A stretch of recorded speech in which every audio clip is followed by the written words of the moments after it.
we're going to look at the order of operations.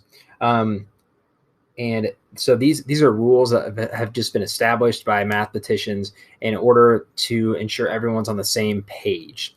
And you've probably seen these before. I use PEMDAS, parentheses, or P is parentheses, and then the E is the exponents. And then M is multiply or multiplication. D is division. And then A is addition or add, and then S is subtract. And so this is the order of your operations. These are the things you have to do first. You have to do parentheses, everything in parentheses first, then do any exponents, simplify exponents, and then multiplication and division, they kind of go on the same line as do addition and subtraction. So some people will write this as parentheses, exponents, multiplication, division. You just work from left to right with multiplication, division, and same with addition and subtraction, work from left to right. And so let's go ahead and look at a couple examples here. And remember to pause the video and work these out on your own, and then check the work. And so here you have to complete the exponent first. So it's 4 squared is 16. And then 20 minus 16 is 4.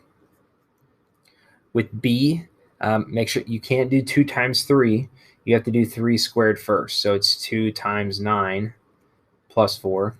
And then multiplication, this is important. Multiplication comes before addition. So don't do 9 plus 4. That'd be incorrect. You want to do 18 plus 4, which is 22. And try to do these without a calculator. That'll just test your knowledge of the order of operations a little better. Here, 15 plus 6 squared minus 4. So you have to square the 6 first. So we have 15 plus 36 minus 4. And then with addition and subtraction, you can just work from left to right. So 15 plus 36 would be, is it 51? Yeah, 51. And then minus 4 would be 47.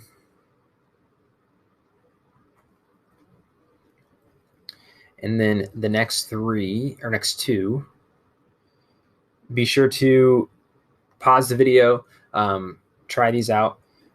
Division, you have to cube first. So you have 32 divided by 8 plus 6. And so that would be 4 plus 6, which is 10. And then here, you got to do your exponent first. So 6 plus 12 divided by 3 times 16. And as you advance in math, this dot is used for a multiplication. We don't use the X symbol very often for times because it looks like an X, and we use X for variables. So you'll either write it like this, or you'll see it written like this. And we don't use the division sign too often either, but just with parentheses. So if you just have parentheses there, that is also a key to multiply. Okay, and then here with the division and multiplication, order doesn't matter. So you can go through and do different things. Here, actually, just work left to right. So this would be 6 plus, and then 12 divided by 3 is 4. And then times 16. So make sure you work left to right on this. If you do the multiplication first, it's different. This is really probably a pretty vague statement. It's kind of one that's designed to trick you mathematically. And then 16 times 4 is 64. So you have 6 plus 64, which is 70. We'll use an equal sign. We'll just use 70. Oops, I'm running off the screen there. I apologize. Okay, so make sure you practice those and have tried those on your own.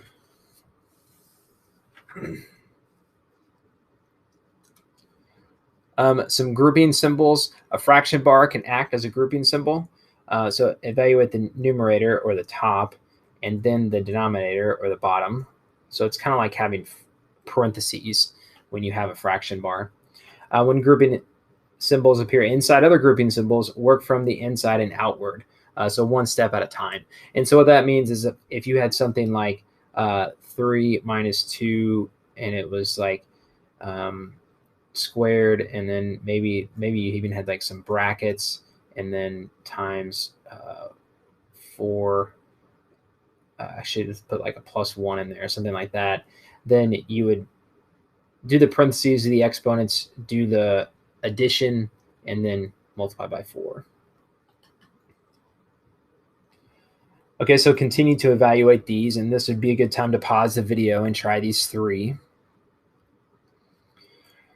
So parentheses first, so we have to do 24, and I'm going to write this as a fraction, 24 divided by 3, which is just 8. Here we have 48, and then minus, and let's evaluate it first. So 6, or do the exponent first, 6 plus 25. So it'd be 48 minus 31, which is 17. And then here, so these brackets just work as like a different kind of parentheses. They're just kind of like a bigger parenthesis, if you will. It's so it's a little easier to read. But here we have 3, and then the 32 doesn't change. I'm just going to do the parentheses first. So it's 32 divided by 8. And then now we know to divide first. So this would be 3 times 4.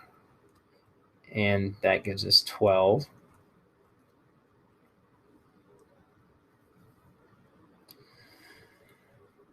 Okay, and then try a couple more.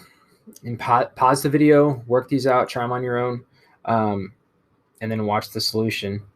Here, once again, do the exponent first, and then subtract. So we get 12 again. And here, do it's in the parenthesis first. So this would be 12 divided by 4, which is 2 times 3, which is 6. Notice I changed the parenthesis to a bracket. Those can that's just to kind of show you they can be used interchangeably. A bracket is the same thing as a parenthesis. It's just a different way to write it, so visually it looks a little better.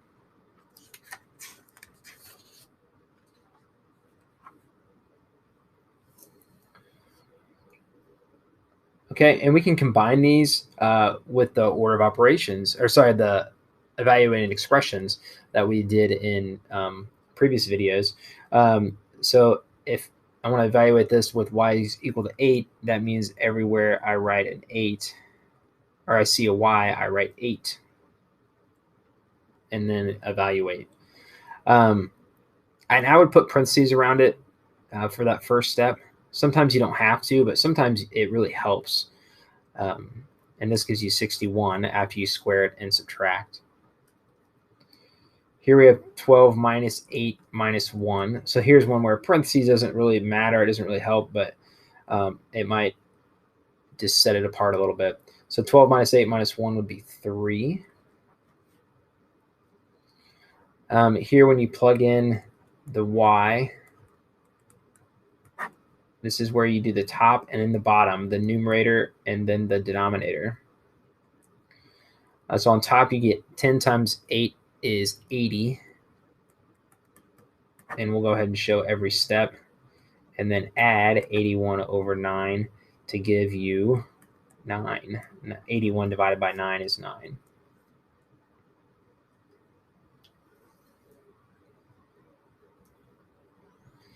Okay, let's change the variable up a little bit and evaluate this one when x is 3. So you plug in everywhere I see x, I write 3.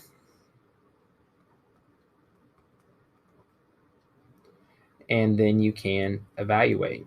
So this gives us 30 on top, and then 2 times 5 on bottom when I just add. And that's 30 over 10, which is 3. So coincidentally, I get right back to 3. Okay, we'll look at one more example here as in this word problem. And so take a minute, read through this, even pause the video right now if you can, and read through and see what you can do. Okay, so this says John had 4 copies of a science report made to give his lab partner. In each copy report, there were 20 black and white pages and 5 color pages. And he paid Kinko's to make a bind and bind the copies. His cost in dollars is given by this. So this is how much it cost him. And then we're told C is the cost of the color pages. So is the cost of color. And B is the cost of the black and white pages. So B is, we'll say B and W. What is the total cost of if a color page costs $2 and a black and white page costs 5 cents?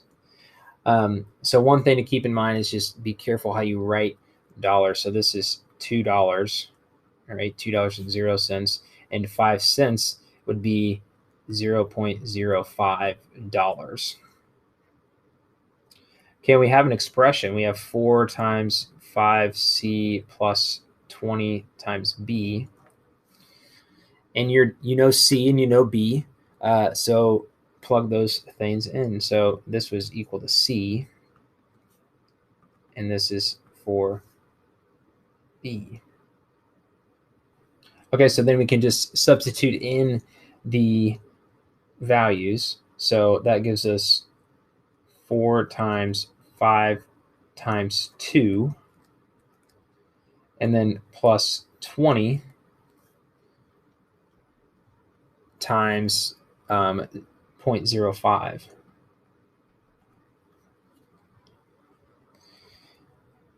We would have another parenthesis. And so this would be 4 times, and we'll go ahead and show our work here.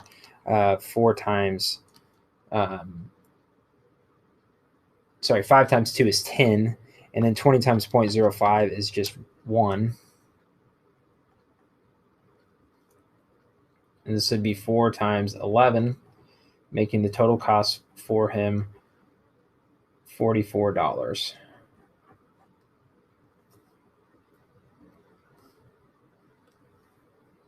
Okay, so as always, if you have questions, please ask, reach out, figure them out, and good luck.